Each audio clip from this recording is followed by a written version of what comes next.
হস্তি থেকে রূপ ধরে মহিষে।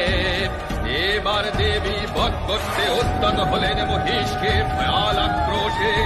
মহিষের পৃষ্ঠে দণ্ডায়মান হন দেবী যেই ঘরে। দেবীর পাদ স্পর্শে মহিষ থেকে নির্গত হয় অসুর সেই ঘরে। ত্রিশূল বিদ্ধ করেন দেবী ভয়ঙ্কর মহিষাসুরে।